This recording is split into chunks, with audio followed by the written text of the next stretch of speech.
I mean, there's countless things that investors could do to help you. You can have a pretty straightforward perspective. It doesn't matter which firm you're going after. Their whole focus is to make money. Being a founder, you have to like look at these really dark moments in your life and say like, what do I do?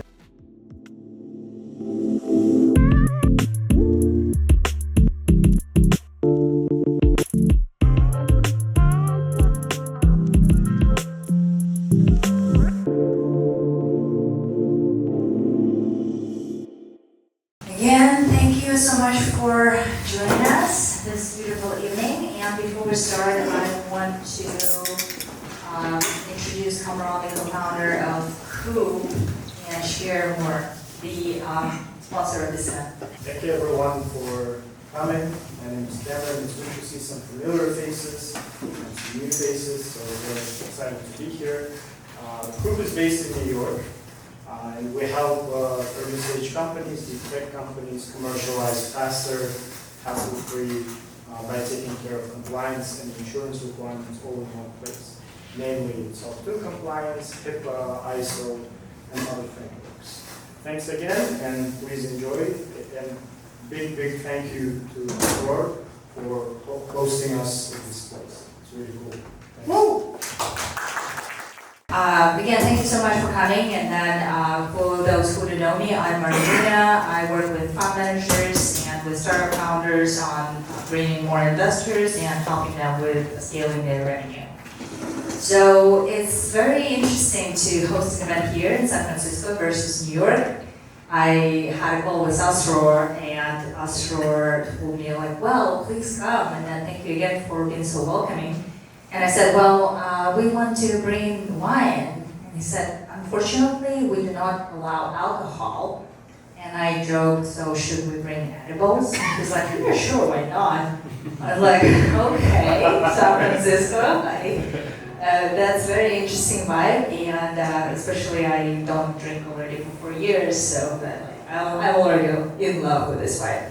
So definitely, guys, it's our first time here hosting this event with Coup, and now we're going to start our panel with this incredible gentleman. And before we start, I want you to introduce yourself and share more. Hi, I'm Daniel Kivantinos, second time entrepreneur. So, I started one company several years ago. It was the first medical record on the iPad. A huge success, so we launched and basically had a lot of users, thousands of doctors users across the United States, and then millions and millions of patients are using the platform. I did sell that company in 2021, but that's a little intro of me, and I did start another company. Thank you all so much for being here. Very nice to meet you folks. My background was mostly in computer science. I studied software engineering, was interested in distributed systems, programming languages, and AI. Got a company off the ground with my professors when I was in school, and then started my own business about 15 years ago. We raised a few rounds of venture capital for that company, and then sold that company about 7 or 8 years ago now. And then I started talking to a bunch of different venture firms. I was going to join one of the big Series A firms out here. Ended up meeting my partner, Bunny. He was at Foundation Capital for a couple decades. He wanted to start a brand new venture firm focusing on super early stage, so that's pre-seed, seed stage, enterprise-only B2B companies. I thought that's really compelling. That's exactly what I wanted to do. So I came on board to join him about 6-7 years ago now. Our other two partners have similar backgrounds as us. What I mean by that is they come from operational backgrounds as well. One of them dropped out of the PhD program at Stanford, started a company, had a great exit.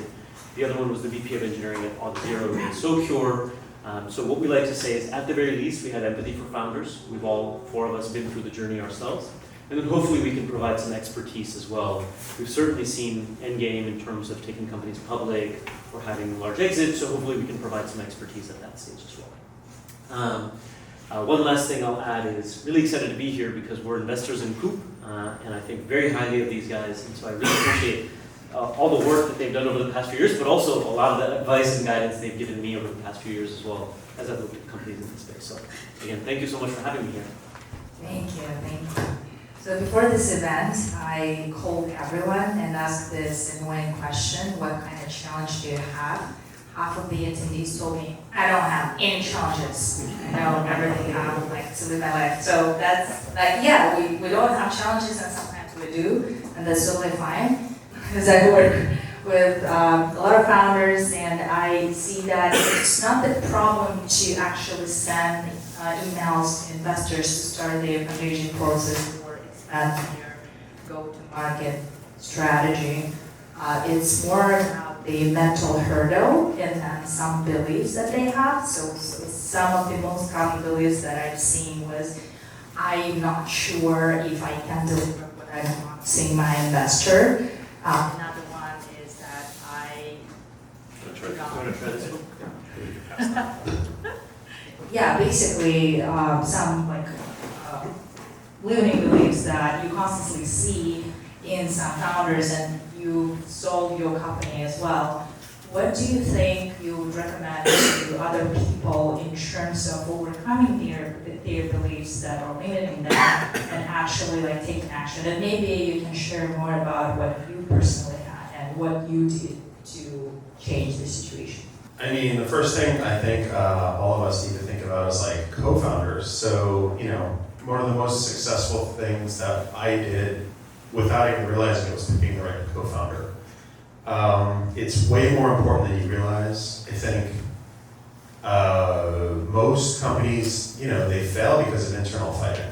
When people say, oh, our competitors raised $400 million, that doesn't mean anything. In the grand scheme of things, if the team is cohesive and you have the correct vision and the team is working well together, you can get through unsurmountable challenges. At my previous company, we've had 700 competitors when I started. A lot of them were founded several $100 million. And I can tell you that it wasn't the funding that made them fail. I think there was a lot of internal fighting that made those companies have major issues and flop. So for me, I think, look at the internal team and make sure you're really, really aligned, and make sure that you're really, really committed to the mission and to the goal. Because if you are, you can get through, I would say, just about any challenge if your co-founders are really in it with you 100%. And the team itself. So if you have early employees that are just loyal and committed, I think you can get through a lot of these challenges. What do you think was the specific one with you that, okay, I had the belief X and I transformed it into belief Y, and that helped me increase my revenue and acquire more customers? Sorry, to go into more details, what do you mean? For example, I believe that I cannot do it, and then something happened and you worked on your belief and then you actually acquired more customers. For example, a lot of immigrant founders are telling me, I actually am not sure if I'm enough to be presentable for this fund. If we talk really honestly, I'm not sure if I can deliver on all the KPIs that I'm promising in this certain timeline. I'm not sure that I want to give up control and then they're holding back the fundraising process. But that they shouldn't do that because they need to have money in order to grow. And then yes, it can be bootstrapped, but in fact it's not what is actually happening. Here, let me take that. So I think, I understand the question that you're asking, and I think it's something that most of us would have dealt with, and I deal with that to some degree every day still. We all have some concept of imposter syndrome or what have you, and so we'll question whether we're capable of doing this. I do think though that when it comes to raising capital, you can have a pretty straightforward perspective. It doesn't matter which firm you're going after; their whole focus is to make money. And so if you're making a relatively decent argument that you're going to make them some money, you're fine, right? There's really no other belief that you need to have. There isn't really any other factor that they care about outside of they're going to make some money on what you're doing. And to some degree, presumably you're also assuming that you're going to make some money on this. Most of us are building for profit, so presumably you're thinking there is some path towards making money. Now the question is, does it roughly align with the strategy that that particular firm has? So, a big Series A firm might be looking for outcomes that are multi-billion-dollar outcomes. And when you talk to them, you may want to show that you're going to have a multi-billion-dollar outcome, and there's some ways that you may want to do that. If you're talking to a smaller firm or a much earlier stage firm that's comfortable with more risk, perhaps there's a different story that you tell. But at the end of the day, the belief is just, I think we're going to make some money, right? And that's really all they're looking for. So I would perhaps deconstruct a little bit of that to there's some stuff that we would want to work with, like a personal therapist, and then there's the business side of it, which is just an argument around, I'm going to make you guys a bunch of money. One last thing I'd add on that is, you asked a good question of, am I going to be able to hit those KPIs? one thing you have to keep in mind is the folks who are giving you money are aware that it's a risk. This is not a guarantee. It's an extremely risky business. You know, top tier Series A firms talk about how about 25% of their companies are going to maybe make it. Maybe. And so which means the vast majority are not. And you know, as Daniel's pointed out, many have raised hundreds of millions of dollars. So who cares? You're probably going to be on the path towards making capital for yourself, therefore your investors. So you're kind of okay, I feel. I mean, just to expand on that, I think there's a lot of different pieces of the puzzle, and you're just saying, taking the investor piece, which is, Sure. can we make money? I mean, that's actually so critical to this process, because you'll find a lot of founders who are so hard-headed, and their idea may not be solid, like a good idea, but yet they're so persistent on this idea, and nobody's on board. And then you have to figure out like the right mix of idea, the right mix of team, the right mix of funding, and there's no perfect way to do this. There's no perfect formula. I think there's like building blocks, like have a sales team if you're business to business. You know, there's some pieces to this, but I don't think there's a perfect cookie cutter formula for each company. Because when you look at each company, there are very, very big differences in there. So, you know, insurmountable challenges. I think when people have gone 11 years and couldn't raise funding. I spoke to one company that they're 11 years in, the revenue's okay, but they've never raised any funding and they're asking me why. You have to reflect internally and say, what is going wrong here? Do we keep building this business? Do we need to like layer something else on to make the trajectory go up? So, I mean, one of the challenges is funding. Like, how do you get funded by the right investor, right? And I think a lot of entrepreneurs are really, like you said, scared. Like, international founders that may not feel like they have the right ethos. I actually kind of disagree with that. I think a lot of international founders have this like grit and fortitude and come from different experiences. Because we're proving ourselves. The chip on the shoulder constantly. You go big or you go home. No other way. And we don't want to go home. Okay, yeah, thank you so much for sharing that, for sure. So, and then if we speak about challenges, about the most difficult like times in our lives, and I really like the quote that you are not truly in the game until you're sitting in the dark and you don't know what to do next and there is no one to help you. So if you like really experienced this moment in this entrepreneurial journey, or you've seen founders who are going through these hurdles, and then each of like all the founders are going through that, and even if they say they don't, like, I think that it's just like not true. So what would you recommend in this regard, like to the founders when they are experiencing this difficult moments? A lot of you folks are probably going to have a similar view that I'm going to present here. I think Daniel said it best earlier though, which is the team around you. I mean, my company was not off to the races. It wasn't an easy process of selling enterprise customers. You know, our subsequent rounds of funding took some effort. I'll explain when I got burned out, but it really didn't have anything to do with external forces telling me no or growth slowing down or what have you. I got burned out because I was working too many hours, too many days, without any clarity on when the outcome was going to happen. So about 7 to 8 years in, it started to feel like, okay, I need to hand the reins to someone else, right? But the reality was that whenever I had difficult moments prior to that, I had amazing co-founders. I mean, they're still really close buddies of mine. You know, one of them just texted me his new company ideas that he's wanting to pitch to us soon.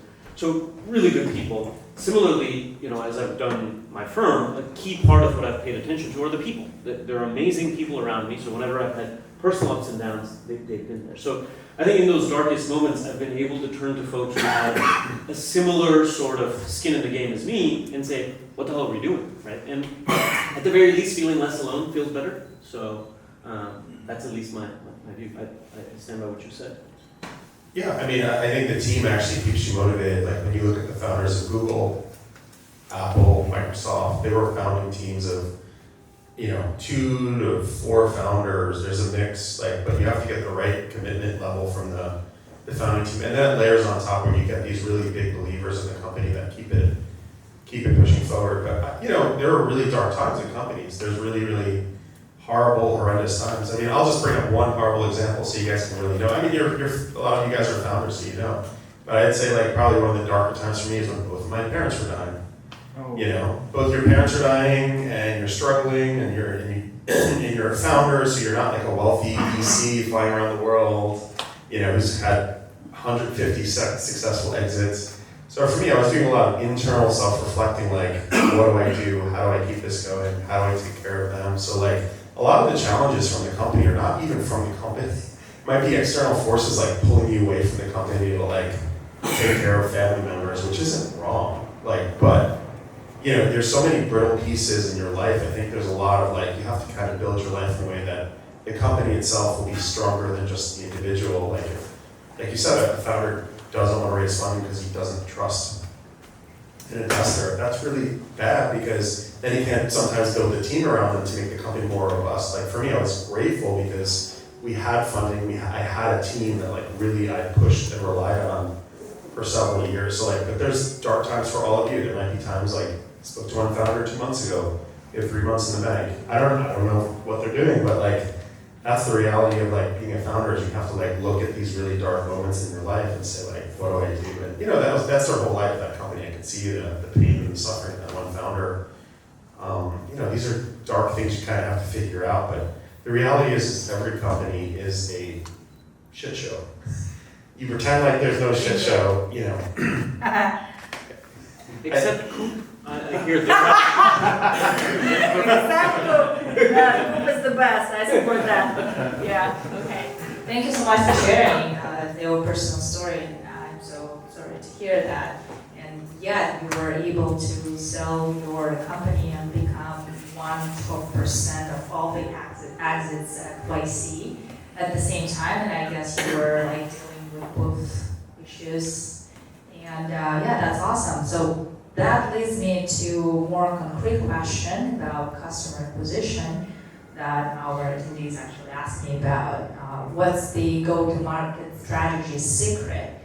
And here I'd like to be more precise about the strategies that you think might help founders, and I can provide an example. For example, a lot of times they were selling luxury bikes, right? And then we come up with an idea who we can sell it to and who can be the investor. Then we created 10 groups and we tested each group and we segmented it properly based on their interests. Some people would like the art, some people would like the sports, and some people like art on Strava, running constantly, and some people are just like art collectors. So when you combine like sort of like interests of like your target persona, and then you can identify who's responding better, and then one group response rate would be like 15%, another group response rate would be 2%, and then you can go after that like, to fill out your top of the funnel and then like go like down to the bottom. So what are the specific examples do you think you have or you might provide where you could clearly see that it helped founders like on tangible material level? Well, first of all, if I had a secret for go-to-market across all companies, I would be executing on that today. I would have like 10 different ideas and be like, all right, let's apply the secret to all of them. But my thought, maybe I'll answer this question from an angle of like looking at a couple of different milestones, right? So maybe the first milestone is you need a customer. Maybe a second milestone is you have a handful of design partner customers, some kind of a cohort. And the third milestone for early stage companies is getting to $1 million in ARR. So for the first customer, that's someone I would say, even if it's a friend, it's fine. Right? You talk to anyone in your network, you're trying to convince somebody to work with you. You want someone to say, fine, I'll give you feedback on what will be an imperfect product. So that's milestone one. The second milestone in terms of getting like a couple of design partners, generally my recommendation, my inclination is you still go after friends, you still go after your network, because again, it's unlikely to become a product that people are excited to purchase at this time. What we try and do maybe is come up with, okay, it's a group of design partners, people who want to work with me, people who I'm close to, people in my friends network, but there is some similarity with them. So I would say, okay, maybe 3 to 4 of these are in the same vertical, 3 to 4 of these look roughly the same, and maybe one is a little different, right? So I can have some learning in terms of the similar companies, and maybe a little bit of differentiation.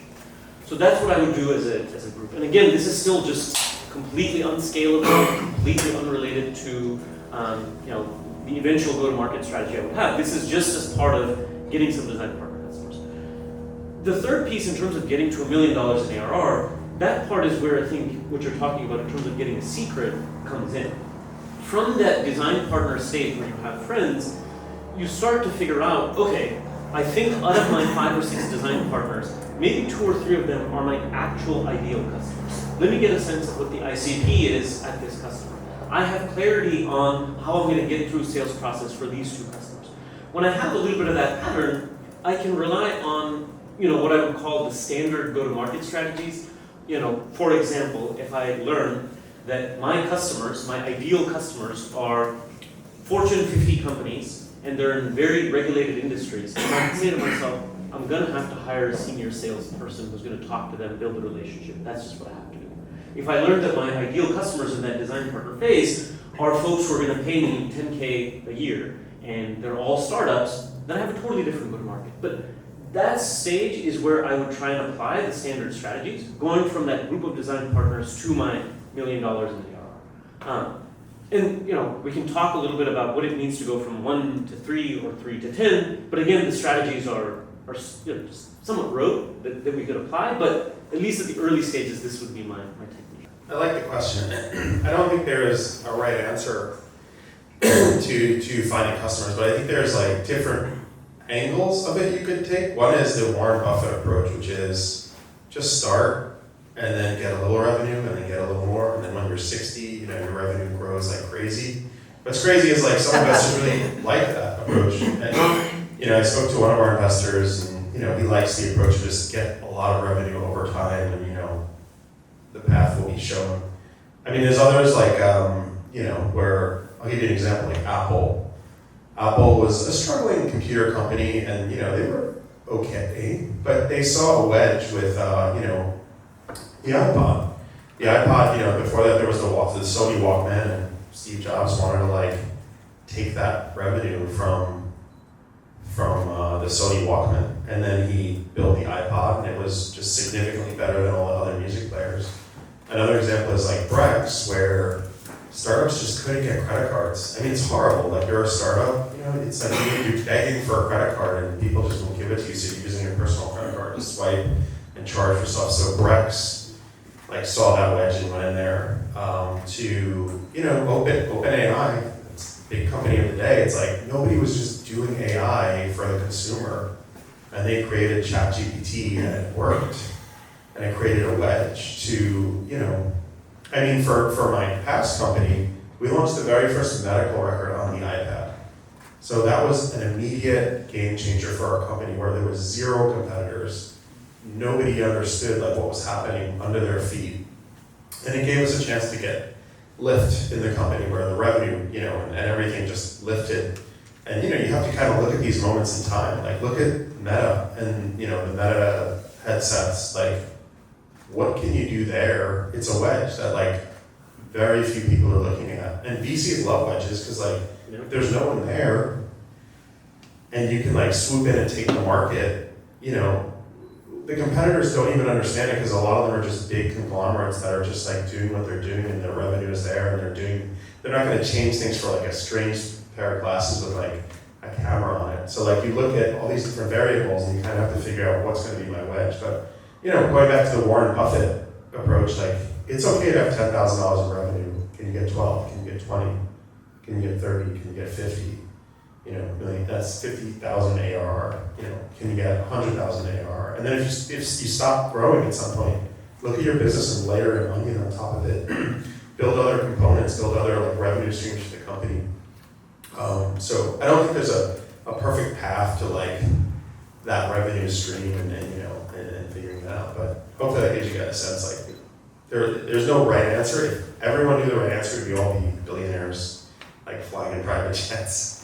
That's why I think we have to test and learn a lot, multiple strategies at a time, and just figure what works, what doesn't, immediately stop doing that. Thank you for sharing. And I know, Rohan, you have to leave literally in 10 minutes, and before you leave, I want to ask all the questions at once, and then we can address them here immediately. Who has a question? Yeah. All right. So when it comes to raising money, you can have the best products in the world, you can have the most awesome engineering team, but if you pitch it incorrectly, you might miss it. So the way you communicate it to the investor, to the world is really important. Can you share some advice on how to craft a perfect pitch when you talk to early stage VC, let's say pre-seed, seed, maybe Series A? Just include that Rohan's an advisor, and that should get you so I think, I think my one thought on this is, so I think most things people cover generally, right? You know, you talk about great team, you talk about great market size, you talk about an awesome product, you talk about customer logos. One of the things that I think is worth highlighting always to investors is the momentum that the company has. And it doesn't necessarily matter what you pick as the KPIs or what you want to highlight as the momentum. It's got to be something that's substantive that you believe in. But I feel that's one piece that folks tend to forget. And I'll give you a very concrete example of this. So I spoke to a company today where, they've grown from a few hundred million or a few hundred K last year to about $1 million in ARR this year. That's an exciting bit of growth that they've had, but what they haven't actually highlighted is they've raised no money during that time. It's with the exact same product, exact same team. They need to find some ways to show that kind of a trajectory. When they've gone to investors and said, we've been around for 4 or 5 years and we got to $1 million in ARR this year, that's not very compelling to folks. But when they've gone and said, okay, we were a couple hundred K, nothing's changed, it's just market shifting and our process is working, product market fit, there's ways to tell that story a little bit around momentum and trajectory that I think are much better than just saying, we've been around for 5 years, we have a great team, great product. So I think momentum and trajectory, finding some way to highlight that you're at a really crazy inflection point and you need the capital to scale is a good argument to tend to make. But yeah, I'm sure Daniel will have some other thoughts here. Yeah, VCs have a certain lens that they look at, and at the root of it, like you said before, are we going to make money? At the end of it, they're looking at you and seeing does this entrepreneur have it in them to make us a return on our investment? And at the end of the day, just remember that a VC is doing it to get a return for their LPs. An angel is looking to. An angel is kind of a hybrid of some of them want to do it for fun, they want to support the ecosystem, they're exploring different areas, some of them just like to learn about rocket ships and they'll invest in a rocket company and they'll do some investment. So there are differences in the early stages when you're trying to raise any round. You probably should go for angels initially to really get those believers on board, because VCs, they're a small group of people that make a decision together, so you're going to have to convince 3 people or 4 people versus 1 person. So an angel is a decision maker, they run their own firm for themselves and then they make their investment. And you want to just ask particular questions to figure out if they're an active investor. And the one that I always ask is how many investments have you made this year? Mm-hmm. So it flips it for the entrepreneur, where if they said I made 1 investment 2 years ago, they're not going to invest in your company.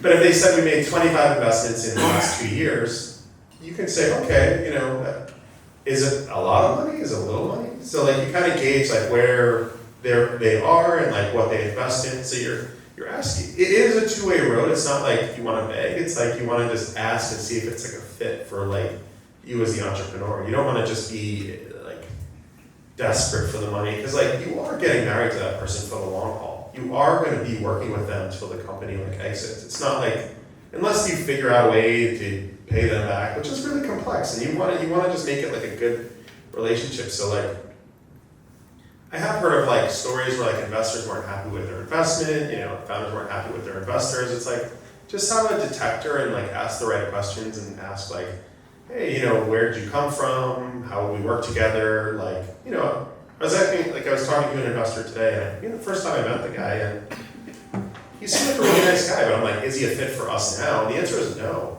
because he was looking for certain things, and that's okay. It's okay to maybe in the future we could get back together and talk through it and see if there's something there, but it is a numbers game for the entrepreneur. If you're an entrepreneur and you haven't spoken to 100 investors, that's on you. I hate to say it. It gives the entrepreneur a lot more power when there's, you're talking to a lot more investors. So, anyway, just Yeah, I remember the moment when I was raising and there was like 3 weeks of like back-to-back calls, and then by the first week you're iterating your deck, and the second week is just you basically redoing everything, and the third week you're going back to the first week investor side, and you're like, oh my god, where am I? And there's a joke about it that there are 3 stages in life: birth, iterating the deck, death. And this is like pretty much true. And then you don't know what do I say to them, and then you're like, okay, what is the big potential lead investor actually aspiring to know? That's probably the case, because every investor is so different that like different opinions, different people, but that's just my take. Yeah. So in other words, what we are doing is we're choosing the right partner to go to death together with for quite a while before you exit or... No, I mean, this is really serious. Can I ask a question if it is possible?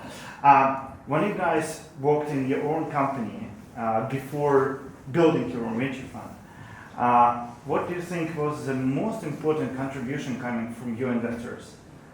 From my personal experience so far, one of the most amazing things is that they always have very different perspective on things, and they help me. But I wonder what is for you guys here in Silicon Valley? How does it look like? This is a little bit of a tricky question to answer for me. So I have some answers as to what I'm currently working on for founders in our portfolio. And I feel very proud of the fact that my firm, my partners are pretty focused on being involved in our portfolio companies. I mean, that's why I'm here. I hope Sergey and Cameron can speak on that front. It's part of what we do in terms of being a really disciplined early stage fund. We want to be helpful, we want to be useful, we don't want to be overbearing, but we want to be. So some of the things that we do is, we have a big network of folks who may be potentially executives for the company. We want to bring them in early. They may get involved because we're involved. It might be harder for a small startup to convince them. We will be involved in making sure the company is managing money well. Hey, just a heads up, you need 9 months in this market to raise. You need 12 months in this market to raise. With the metrics that you have, you might be wanting to consider a bridge. These are the sorts of things that we can do, right? Capital management. We can talk about things like introducing to the next round of investors. We can talk about, we've introduced to design partners.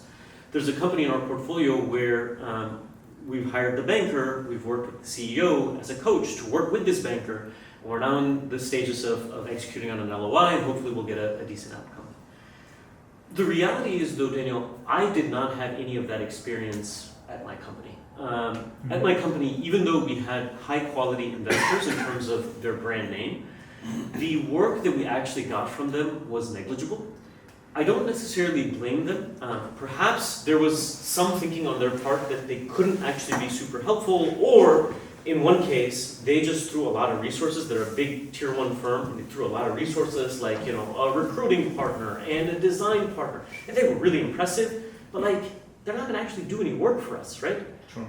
And so I had a bunch of experiences of that sort when I was running my own company, and I didn't really understand what an investor can do. At our firm, and part of the reason why I like working at my firm is that we are involved at those early stages. But I can't really speak to, here's what was useful for me. So maybe I'll hand it over to Daniel. There may be some things that folks can do that they're useful, but at least now I just know from investor side. Okay. There's countless things that investors could do to help you. You don't want to over-exhaust one investor though. So the idea, it's like friends. You want to ask for some help, and you want to make sure that it's the appropriate person. Like if someone had invested in a company that you want to talk to, I would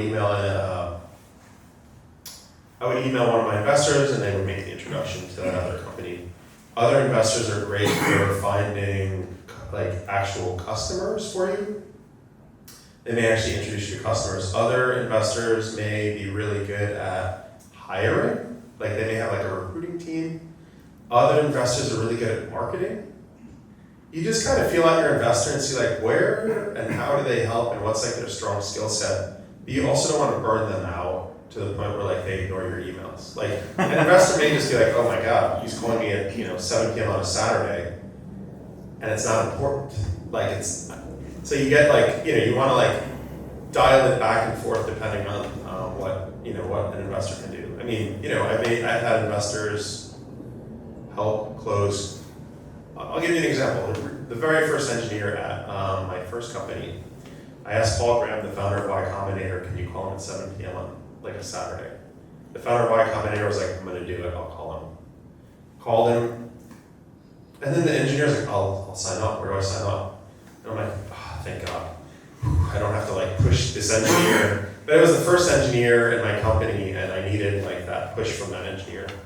You know, you want to gauge it, but like I would lay out like 30 things that like an investor can do and be like, who can do what for me? And just rotate like what and how and when. And you know, some investors are just good at selling companies. Like you mentioned LOI.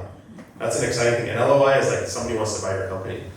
Some investors may not know about that, like an angel may not really know about LOIs, but a venture firm that sold 35 companies might know like a thing or two, and they're going to protect you.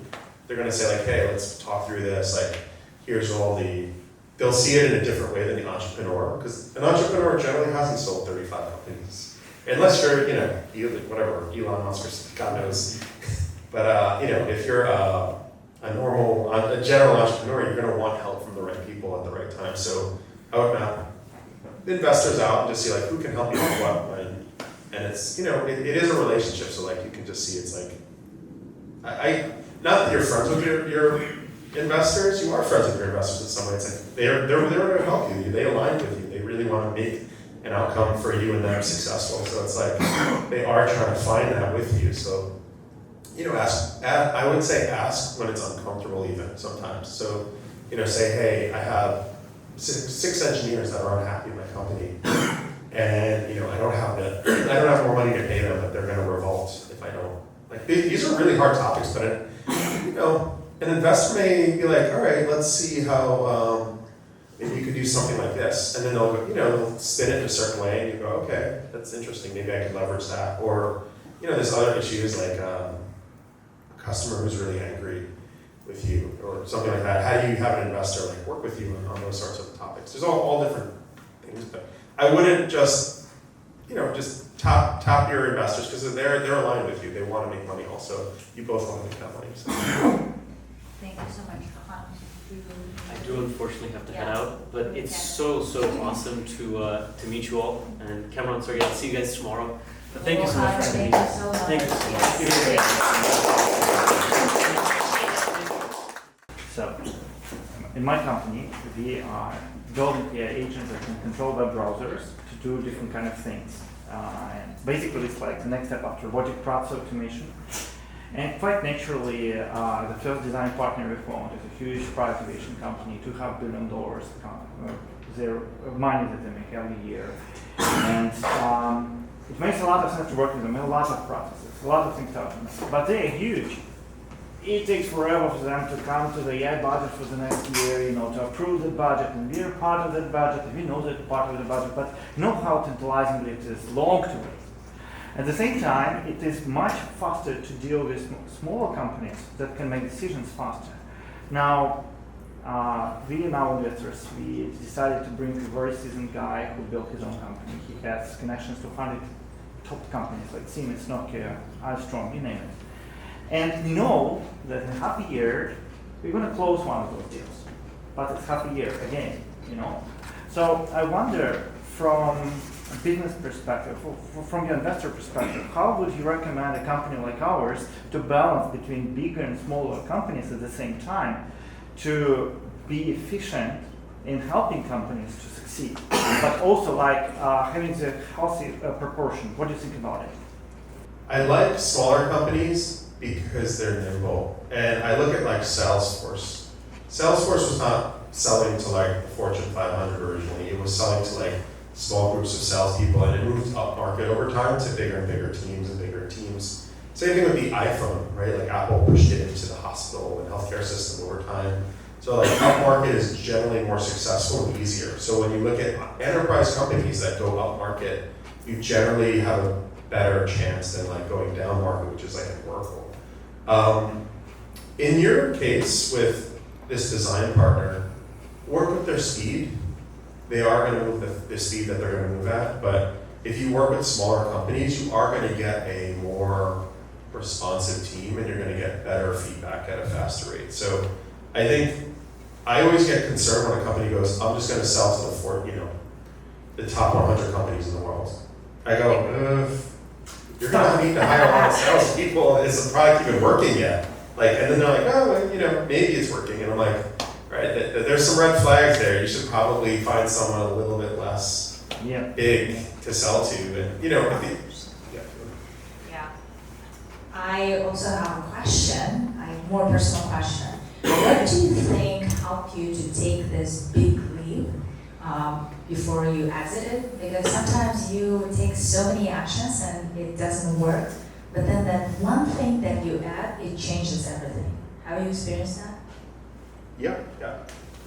I mean, you know, me and my co-founder worked on the idea for 2 years before we got any funding, before we had a lot of users. We really laid out a lot and built a lot because I'm a software engineer, he's a software engineer. When we first built our first company, and you know, investors were scared of us. They did not want to come near us because they're like, you're in healthcare, that's a bad space.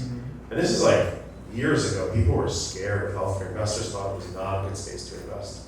It was not a cool thing. And you know, I was like, well, people are shipping out CDs to install, you know, medical records onto like a server in their local office, or they have this like wall of folders. We could do it in the cloud. And investors just didn't see it. They didn't care to see it. It sounds insane to say this, but they just didn't care. They didn't, like, well, your competitors are fine. They're shipping CDs out. You're not gonna like beat them, you know. And in my head, I saw everything in the future like going in the cloud. I just saw it. And you know, we were building to that vision, but I think it just takes time and belief to get to that point. And you know, the inflection point, what you were saying is, we built in the cloud, and we built a native mobile app before anyone else did. So a doctor could get out of their chair and walk around and like see patients anywhere in their office, or they could work from home. And our competitors were just not there. And I think that was the inflection point, was the day that iPad launched, because we were in the cloud and we were mobile and nobody else was. Zero, like literally zero mobile medical record competitors.